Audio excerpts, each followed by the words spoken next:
കട്ടി സാർക്കിനരികിലേക്ക് നടന്നു പോകുമ്പോഴാണ് മറ്റൊരത്ഭുതം ശ്രദ്ധയിൽപ്പെട്ടത്. തേംസ് നദിയുടെ ഇരുകരയിലുമായി താഴികക്കുടങ്ങളോട് കൂടിയ രണ്ടു ചെറിയ കെട്ടിടങ്ങൾ.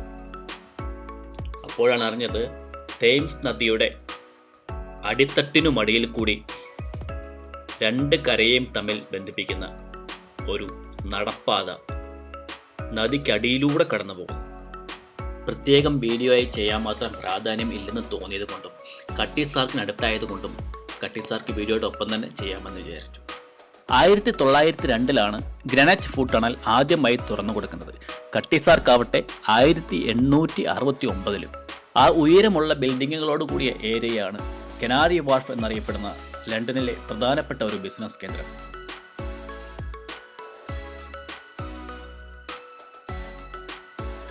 നദിയിലേക്ക് നോക്കി നദിക്കരയിലൂടെ നടന്നു പോകുമ്പോഴാണ് ഒരു പ്രത്യേകതരം ബോട്ട് എൻ്റെ ശ്രദ്ധയിൽപ്പെട്ടത്. ഊബർ ബോട്ട് എന്നാണ് ഈ ബോട്ട് അറിയപ്പെടുന്നത്. അതിൻ്റെ പ്രത്യേക പെയിൻറ്റിങ്ങും പ്രത്യേക ഷേപ്പുമാണ് അതിനെ വ്യത്യസ്തമാക്കുന്നത്. ഞാൻ നടപ്പാതയിലേക്ക് നടന്നു പോകുമ്പോൾ നമുക്ക് വലതുവശത്തായിട്ട് നമ്മൾ കാണാൻ പോകുന്ന കട്ടി സാർക്ക് എന്ന മ്യൂസിയം നമുക്ക് കാണാൻ കഴിയും. ഞാൻ സമയം കളയുന്നില്ല, നമുക്ക് ടണലിലേക്ക് കടക്കാം. 3 നിര സ്റ്റെപ്പ് ഇറങ്ങി കഴിയുമ്പോഴാണ് നമുക്ക് ആ ടണലിൽ എത്താൻ കഴിയുക. ഈ ടണലിൻ്റെ ഏറ്റവും വലിയ പ്രത്യേകതയായി എന്നെ ആകർഷിച്ചത് ഇത് കടന്നു പോകുന്നത് നദിയുടെ അടിത്തട്ടിലുള്ള മണ്ണിനടിയിൽ കൂടെയാണെന്നുള്ളതാണ്. അതുകൊണ്ട് തന്നെ ബോട്ടുകൾക്കും കപ്പലുകൾക്കും അനായാസമായി കടന്നു പോകാൻ കഴിയും. ഇപ്പോൾ നിങ്ങൾ കാണുന്ന ഈ ഏരിയ 2ാം ലോക മഹായുദ്ധകാലത്ത് ടണലിന് കേടുപാടുകൾ സംഭവിച്ചിരുന്നു. തുടർന്ന് കേടുപാടുകൾ തീർത്ത് നടത്തിയ നിർമ്മിതിയാണ്. നമ്മൾ ഏതാണ്ട് അക്കരെ എത്തിക്കഴിഞ്ഞു. സ്റ്റെപ്പ് കയറാൻ ബുദ്ധിമുട്ടുള്ളവർക്ക് ലിഫ്റ്റ് സംവിധാനവും ടണലിന് 2 വശവുമായി നിർമ്മിച്ചിട്ടുണ്ട്.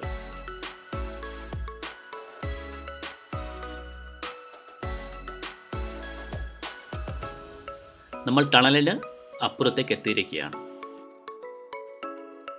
ഇവിടെ നിന്ന് നമ്മൾ ആദ്യം വന്ന കട്ടി സാർക്കിൻ്റെ ആ സൈഡിലേക്ക്, ദൂരെ കാണുന്നതാണ് കട്ടി സാർക്ക്, നമ്മൾ ഇറങ്ങി വന്ന വഴിയും. അതോടൊപ്പം തന്നെ ആ ഇടതുവശത്ത് കാണുന്ന 3 ബിൽഡിങ്ങുകളാണ് ഓൾഡ് റോയൽ നാവൽ കോളേജും നാഷണൽ മാരിടൈം മ്യൂസിയവും. അതിനിടയ്ക്ക് കാണുന്നതാണ് ക്യൂൻസ് ഹൗസ്. പശ്ചാത്തലത്തിൽ കാണുന്ന ആ മൈതാനത്തിൽ കൂടിയാണ് ഗ്രെനച്ച് മീൻ ടൈം കടന്നു പോകുന്നത്. നമ്മളൊക്കെ സ്കൂളിൽ പഠിച്ച ഗ്രീൻവിച്ച് മീൻ ടൈം തന്നെ. ഇംഗ്ലീഷുകാർ ഗ്രെനച്ച് എന്നാണ് പറയുക, ഗ്രീൻവിച്ച് എന്നല്ല. Was a belly of tea, the winds blew up her bow, dipped down below my belly boy. Soon may the wellerman come to bring us sugar and tea and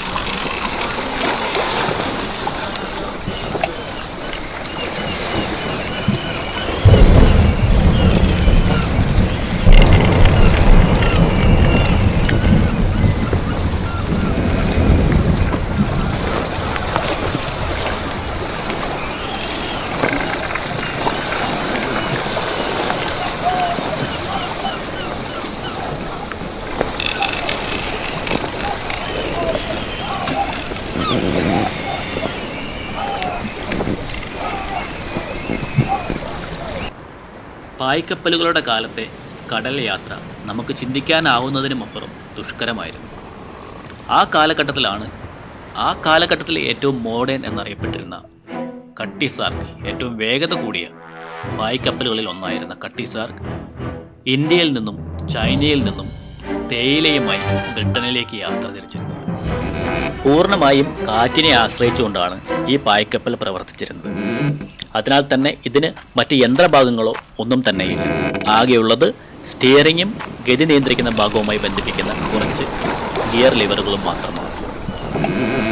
അതുകൊണ്ട് തന്നെ കപ്പലിൻ്റെ ഭൂരിഭാഗം ഭാഗങ്ങളിലും ചരക്കുകൾ സൂക്ഷിക്കാൻ കഴിയും. 1800കളിൽ തേയില ഒരു വലിയ ബിസിനസ്സായിരുന്നു. ഇന്നത്തെ മൂല്യത്തിൽ കട്ടി സാർക്കിൻ്റെ ഒരു ട്രിപ്പിൽ അടങ്ങിയിരിക്കുന്ന ചരക്കിന് ഏകദേശം $6 മില്യൺ വില വരും. അതായത് ഏകദേശം 200 ദശലക്ഷം കപ്പ് ചായ ഉണ്ടാക്കാൻ ആവശ്യമായ തേയില. 1870കളോടെ ബ്രിട്ടനിൽ 28 ദശലക്ഷം കിലോഗ്രാം തേയില ഇറക്കുമതി ചെയ്യപ്പെട്ടിരുന്നു എന്നാണ് കണക്കുകൾ പറയുന്നത്. ഇവയിൽ ഭൂരിഭാഗവും ഇന്ത്യയിൽ നിന്നും ചൈനയിൽ നിന്നുമായിരുന്നു.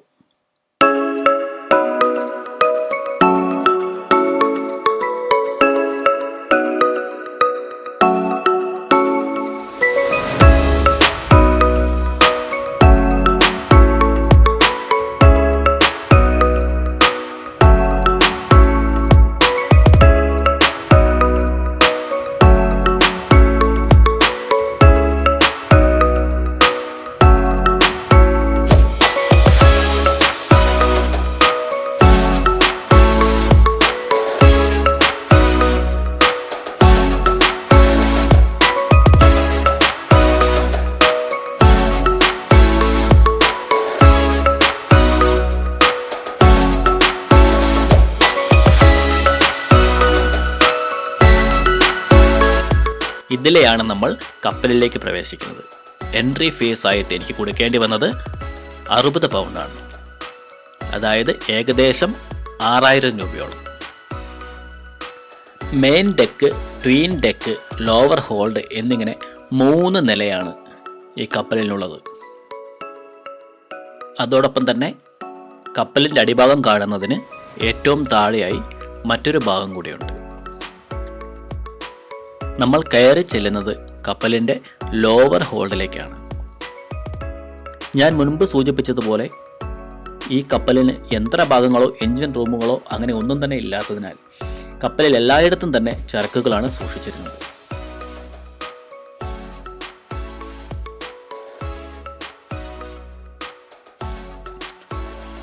അനേകം LCD സ്ക്രീനുകൾ സ്ഥാപിച്ചിരിക്കുന്നത് നമുക്ക് കാണാൻ കഴിയും. ഓഡിയോ വിഷ്വൽ ടൂറുകൾ ഇതിൽ പ്ലേ ചെയ്യുകയാണ്. നമ്മൾ അടുത്തേക്ക് ചെല്ലുന്നതനുസരിച്ച് സെൻസറുകളുടെ സഹായത്തോടു കൂടി ഇത് ഓട്ടോമാറ്റിക്കായിട്ട് വീഡിയോ പ്ലേ ചെയ്യാൻ ആരംഭിക്കും. പഴയ കാലഘട്ടത്തിലെ ചരക്ക് കൈമാറ്റവും കപ്പലിൽ നിന്ന് പുറത്തേക്ക് നോക്കുമ്പോൾ കടൽ എങ്ങനെയാണ് കാണുക എന്നിങ്ങനെയുള്ള വീഡിയോകളാണ് ഇതിൽ പ്ലേ ചെയ്തുകൊണ്ടിരുന്നത്.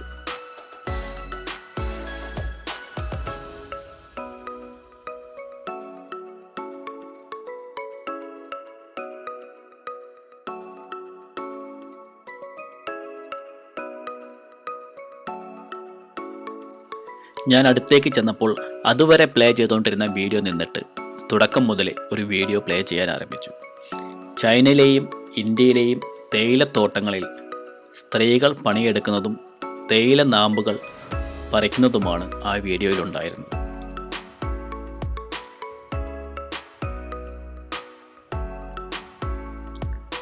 വയനാട്ടിലെ തേയിലത്തോട്ടങ്ങളിൽ തേയിലകൾ പറിക്കുന്നത് കണ്ട് പരിചയമുള്ള എനിക്ക് ഇതൊട്ടും ആകർഷണീയമായി തോന്നിയില്ല. അതുകൊണ്ട് തന്നെ ഞാൻ അവിടുന്ന് മുമ്പോട്ടേക്ക് നടക്കാൻ ആരംഭിച്ചു.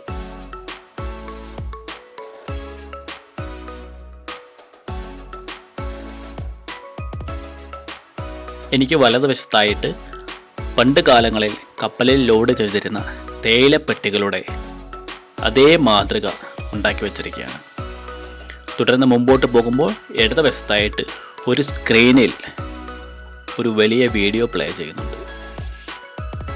ഞാൻ അവിടെ എത്തിയപ്പോൾ വീഡിയോ ഏതാണ്ട് പകുതിയോളം കഴിഞ്ഞിരുന്നു. എന്തായാലും ഒന്നുകൂടി അവിടെ നിന്നുകൊണ്ട് തുടക്കം മുതലേ കാണുവാൻ തീരുമാനിച്ചു.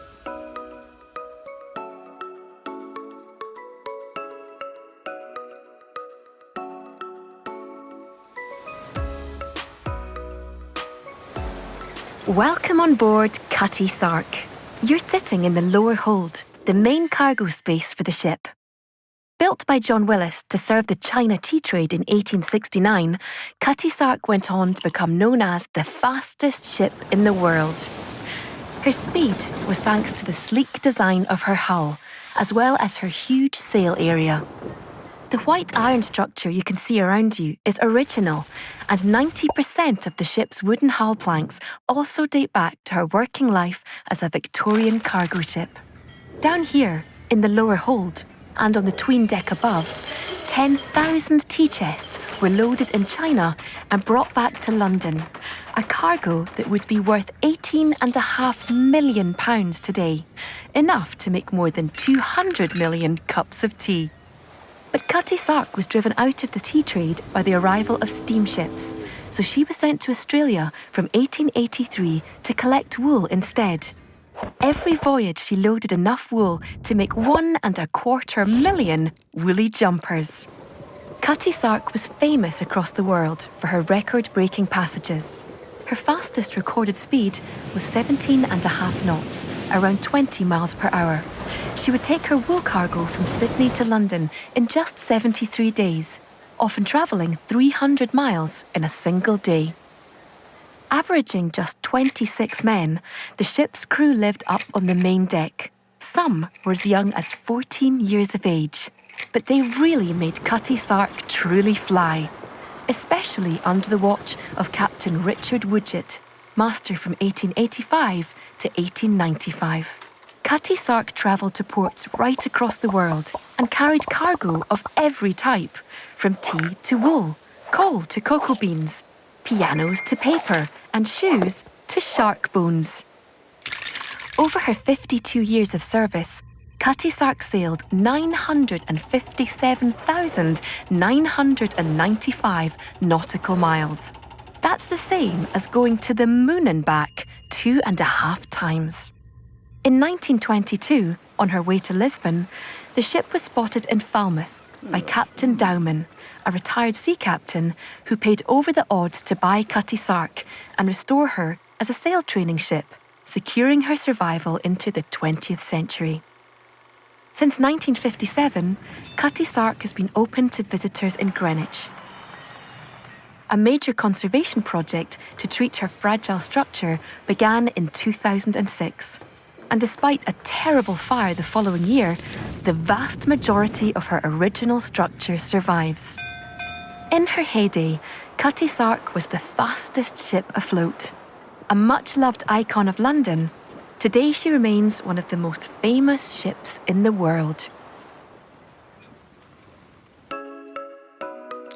വീഡിയോ അടുത്ത സ്ക്രീനിങ്ങിനായുള്ള കൗണ്ട് ഡൗൺ ആരംഭിച്ചു. ഞാൻ മുമ്പോട്ടേക്ക് നടന്നു. എല്ലായിടത്തും തേയിലപ്പെട്ടികൾ അടുക്കി വച്ചിരിക്കുന്നു. പഴയ മരത്തിൻ്റെ മണം എല്ലായിടത്തും നിറഞ്ഞു നിൽക്കുന്നുണ്ട്.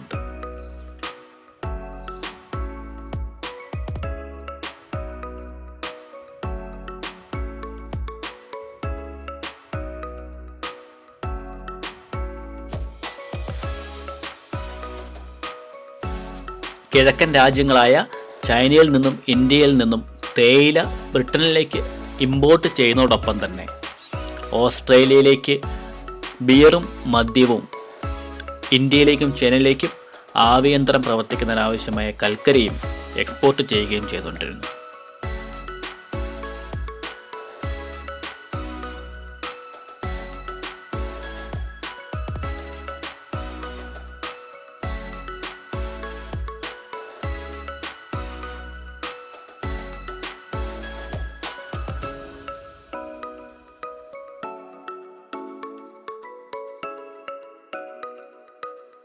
നമുക്ക് മുകളിലത്തെ നിലയിലേക്ക് നടക്കാം.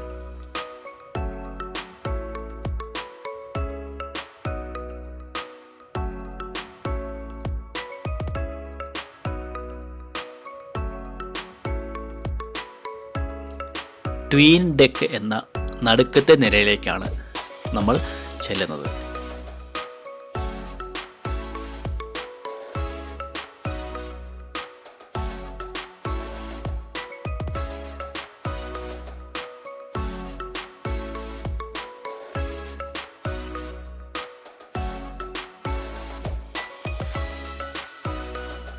വിശാലമായ ഏരിയയാണ് നമുക്ക് മുമ്പിലായി കാണാൻ കഴിയുക. കട്ടി സാർക്കിൻ്റെ പൂർണ്ണ വലുപ്പത്തിലുള്ള പായയോട് കൂടിയ ഒരു മാതൃക ഇവിടെ നമുക്ക് കാണാൻ കഴിയും. നമ്മൾ നിൽക്കുന്ന യഥാർത്ഥ കപ്പലിൽ പായകളില്ല, കാരണം കാറ്റിൻ്റെ ശക്തിയാൽ കപ്പലിന് കേടുപാടുകൾ സംഭവിക്കുമല്ലോ.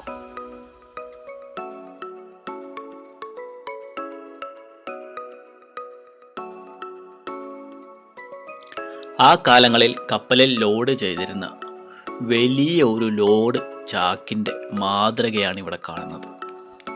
അതോടൊപ്പം തന്നെ ഒരു ചെറിയ ഒരു ഡിസ്ക്രിപ്ഷനും അവിടെ എഴുതിയിട്ടുണ്ട്.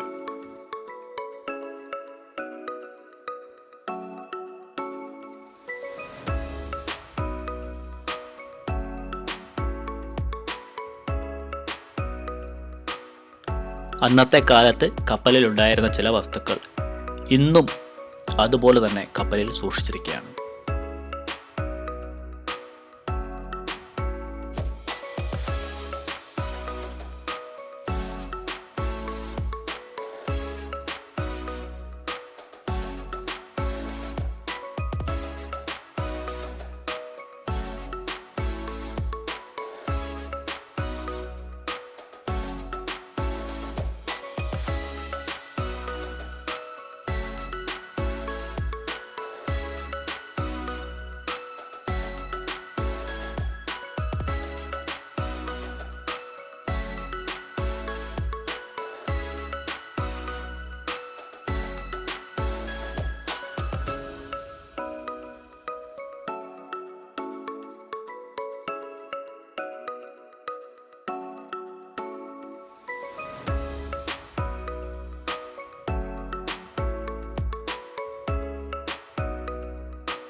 ആദ്യകാലങ്ങളിൽ കിഴക്കൻ രാജ്യങ്ങളിൽ നിന്ന് തേയില മാത്രമാണ് കൊണ്ടുവന്നിരുന്നതെങ്കിൽ പിന്നീടത് കമ്പിളിയും പഞ്ചസാരയും അടക്കമുള്ള മറ്റനേകം ചരക്കുകളിലേക്കായി.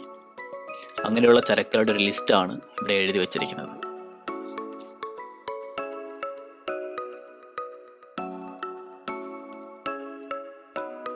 അന്നത്തെ കാലത്ത് ഇംഗ്ലണ്ടിലേക്ക് കട്ടി സാർക്ക് ഇറക്കുമതി ചെയ്തിരുന്ന ചരക്കുകളിൽ ചിലവ ഇന്നും കട്ടി സാർക്കിൽ സൂക്ഷിച്ചിരിക്കുകയാണ്.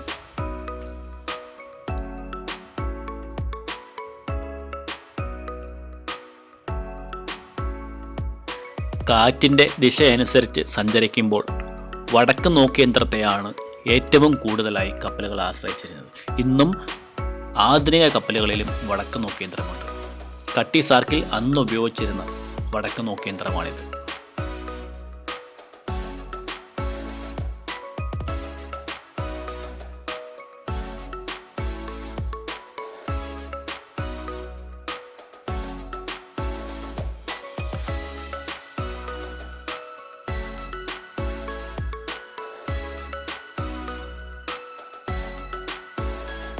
നമുക്ക് മുകളിലേക്ക്, അതായത് മെയിൻ ഡെക്കിലേക്ക് പോവാം.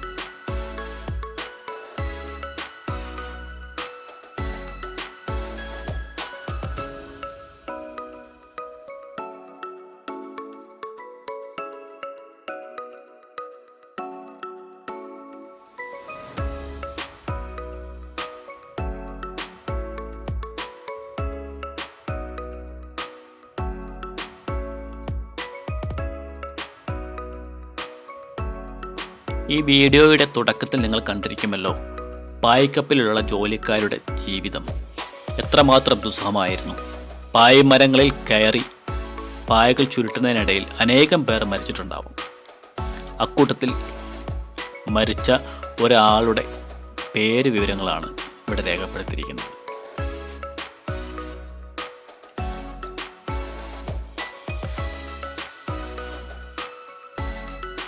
ഓഗസ്റ്റ് 11, 1880 അയാൾ മരണപ്പെട്ടത്.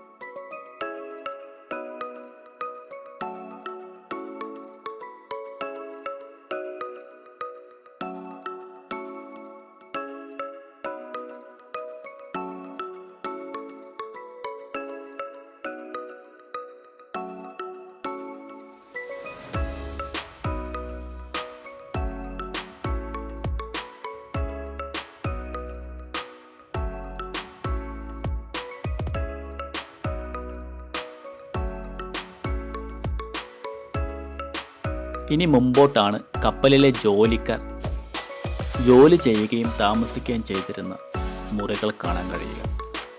ഈ കാണുന്നതാണ് കപ്പലിലെ ജോലിക്കാർക്ക് ആവശ്യമായ ഒരു ടോയ്ലറ്റ്.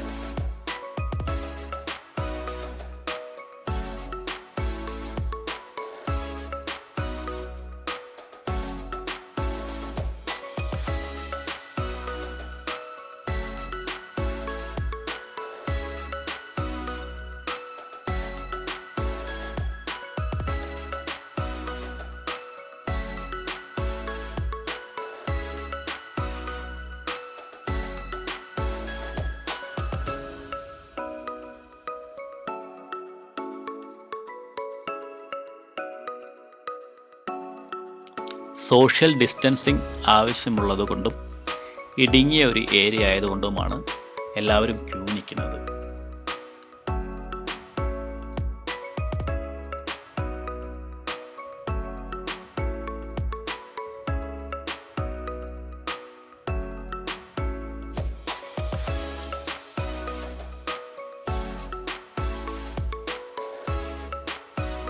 അകത്തുണ്ടായിരുന്ന അവസാനത്തെ ആളും പുറത്തേക്ക് പോയി. ഇനി എനിക്ക് കയറാം.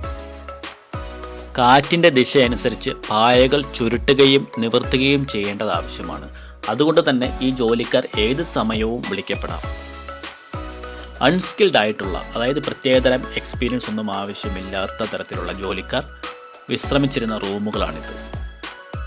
ആദ്യ കാലങ്ങളിലെ കാഡ്ബറി മിൽക്ക് ചോക്ലേറ്റിൻ്റെ ഒരു ബോക്സാണ് അവിടെ കാണുന്നത്.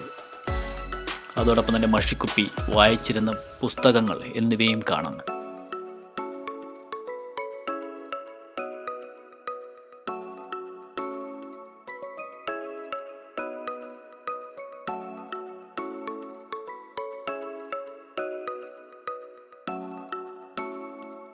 മുപ്പതോളം രാജ്യങ്ങളിൽ നിന്നായി 653 ആണുങ്ങൾ ഈ കപ്പലിൽ ജോലിക്കാരായിട്ടുണ്ടായിരുന്നു. അതിലേറ്റവും പ്രായം കുറഞ്ഞയാൾ 14 വയസ്സുള്ള ഒരാളായിരുന്നു.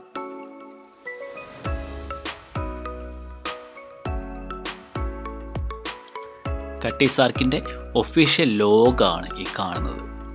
ഓരോ ജോലിക്കാർക്കും ആവശ്യമായിരുന്ന യൂണിഫോമും വസ്ത്രങ്ങളുടെയും ലിസ്റ്റാണ് കാണിച്ചിരിക്കുന്നത്.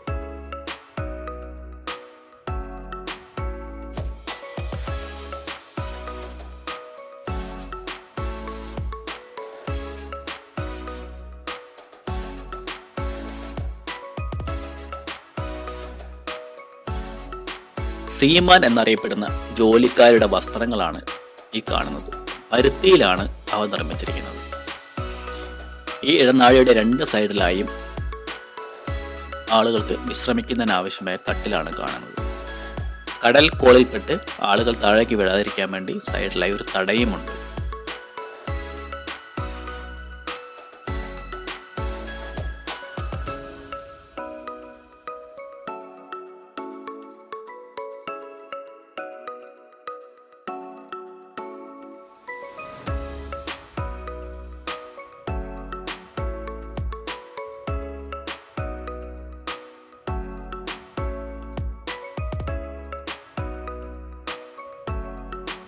മരക്കപ്പലായതുകൊണ്ട് തന്നെ ഏത് സമയവും അറ്റകുറ്റപ്പണികൾ ചെയ്യേണ്ടി വന്നേക്കാം. അങ്ങനെയുള്ള തൊഴിലുകൾ ചെയ്തിരുന്ന ആശാരിയുടെ ജോലി സ്ഥലമാണിത്.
ഒരു ഡെസ്കിലിരുന്ന് എന്തൊക്കെയോ എഴുതുന്ന ഒരാളുടെ വിഷ്വൽസ് ഹോളോഗ്രാഫിക് സാങ്കേതിക വിദ്യയിലൂടെ പ്രദർശിപ്പിച്ചിരിക്കുകയാണ് അവിടെ.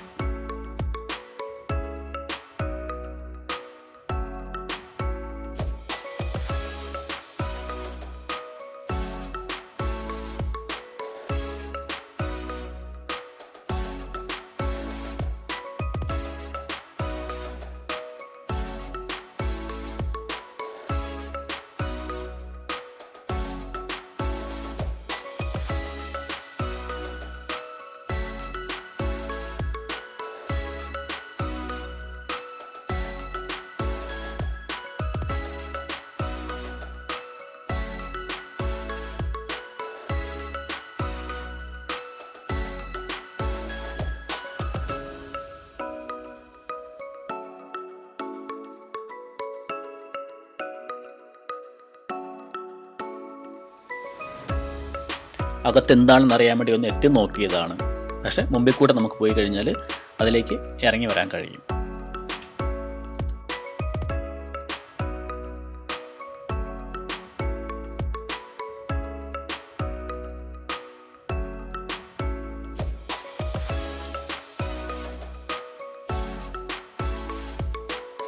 ഇവിടെ നിന്നാണ് കട്ടി സാർക്കിനെ കൺട്രോൾ ചെയ്യുന്നത്. ആ മുമ്പിൽ കാണുന്നതാണ് അതിൻ്റെ എൻജിൻ റൂം. എൻജിൻ റൂം എന്ന് പറഞ്ഞാൽ പ്രത്യേകിച്ച് എൻജിനൊന്നുമില്ല, കുറച്ച് ഗിയറുകളും ലിവറുകളും മാത്രമേ ഉള്ളൂ. അന്നത്തെ കാലത്ത് കപ്പലിന് ആവശ്യമായ യാതൊരുവിധ എഞ്ചിനുകളും കണ്ടുപിടിച്ചിട്ടില്ലായിരുന്നു. തികച്ചും കാറ്റിൻ്റെ ശക്തിയിലാണ് കപ്പൽ യാത്ര തിരിച്ചിരുന്നത്. ഒരു ദിശയിൽ നിന്ന് കാറ്റ് വരുമ്പോൾ കാറ്റ് വരുന്ന ദിശയിലേക്ക് എങ്ങനെയാണ് കപ്പൽ സഞ്ചരിക്കുക? അതിനുള്ള സാങ്കേതിക വിദ്യയും അന്നത്തെ കാലത്ത് പായ്ക്കപ്പലിൽ ഉണ്ടായിരുന്നു. അത് മറ്റൊരു വീഡിയോയിൽ എക്സ്പ്ലെയിൻ ചെയ്യാം.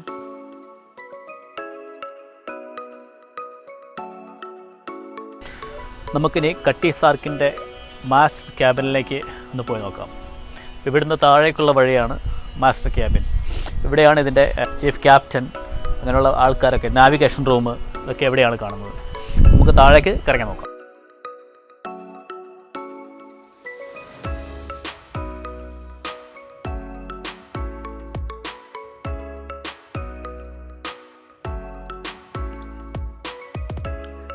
കട്ടി സാർക്കിൻ്റെ മാസ്റ്റേഴ്സ് ക്യാബിനാണിത്. ലിവർപൂൾ ഹൗസ് എന്നാണ് ഇതറിയപ്പെട്ടിരുന്നത്. അവിടെയാണ് കപ്പലിലെ ഓഫീസേഴ്സ് ഉറങ്ങുകയും ഭക്ഷണം കഴിക്കുകയും ചെയ്തുകൊണ്ടിരുന്നത്.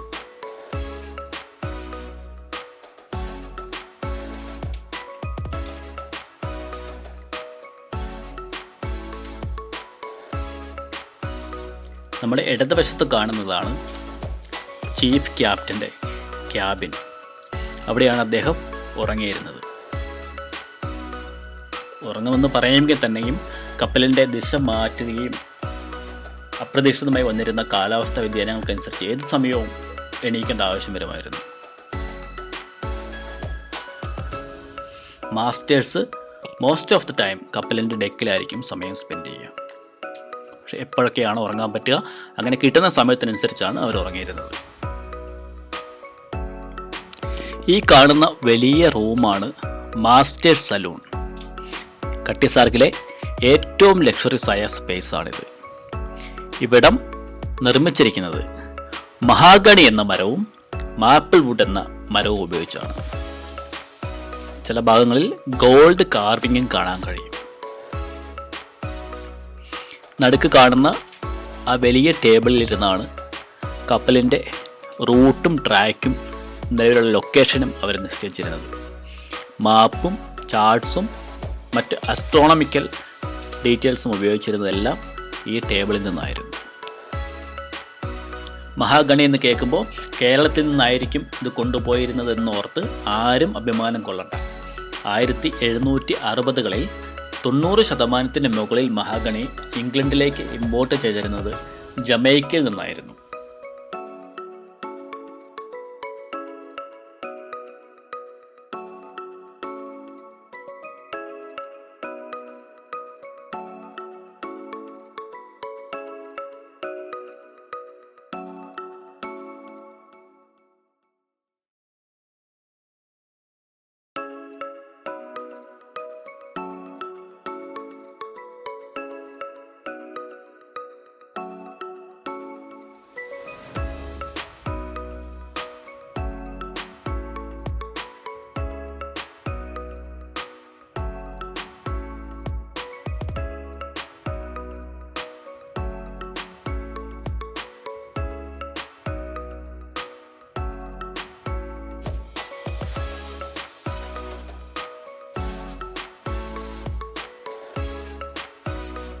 കപ്പലിലെ ജീവനക്കാർ ഭക്ഷണം പാകം ചെയ്യുകയും കഴിക്കുകയും ചെയ്തിരുന്ന മുറിയാണിത്.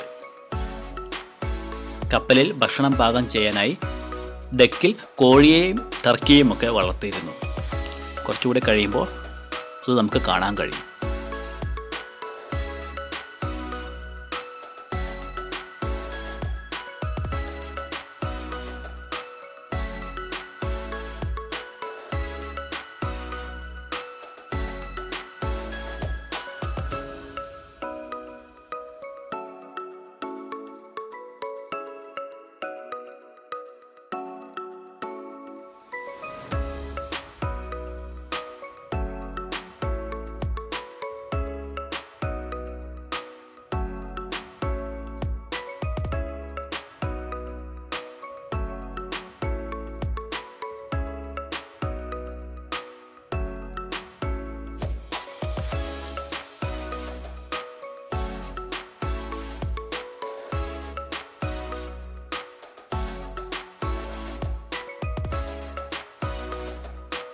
നമുക്ക് വീണ്ടും കോവണി കയറി ഡെക്കിലേക്ക് പോവാം.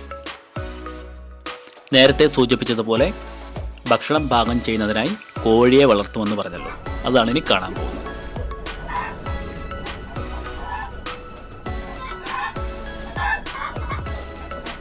സൂക്ഷിച്ച് നോക്കണ്ട, ശബ്ദം റെക്കോർഡ് ചെയ്ത ശബ്ദം മാത്രമേ ഒറിജിനലായിട്ടുള്ളൂ, ബാക്കി മരത്തിലുണ്ടാക്കിയതാണ്. കടൽ കൊള്ളക്കാരുടെ ആക്രമണത്തിൽ നിന്നും പ്രതിരോധിക്കുന്നതിന് വേണ്ടി കപ്പലിന്റെ ഡെക്കിലെ ഏത് ഭാഗത്തിലേക്കും നീക്കാൻ കഴിയുന്ന പീരങ്കിയാണിത്. നമ്മൾ ഏറ്റവും അടിത്തട്ടിലെത്തിയിരിക്കുകയാണ്. ഇപ്പോൾ നമ്മൾ കാണുന്നതാണ് കപ്പലിന്റെ ഏറ്റവും അടിഭാഗം.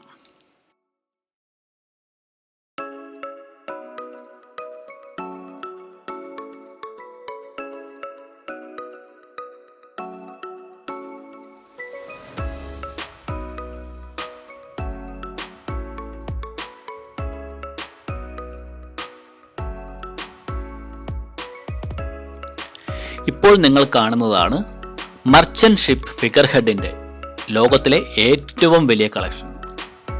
മർച്ചന്റ് ഷിപ്പ് ഫിഗർ ഹെഡ് എന്ന് പറഞ്ഞു കഴിഞ്ഞാൽ കപ്പലിൻ്റെ മുൻഭാഗത്തായിട്ട് ഒരു രൂപം വെക്കാറുണ്ട്, ഏറ്റവും മുമ്പിലായിട്ട്. അതിനാണ് ഫിഗർ ഹെഡ് എന്ന് പറയാം. 1953 ഡൊണേറ്റ് ചെയ്യപ്പെട്ട ഫിഗർ ഹെഡ്സ് ആണ് ഈ കാണുന്നത്. വിവിധ മെർച്ചന്റ് ഷിപ്പുകളിൽ ഉപയോഗിച്ച ഫിഗർ ഹെഡ്സ് ആണിവ.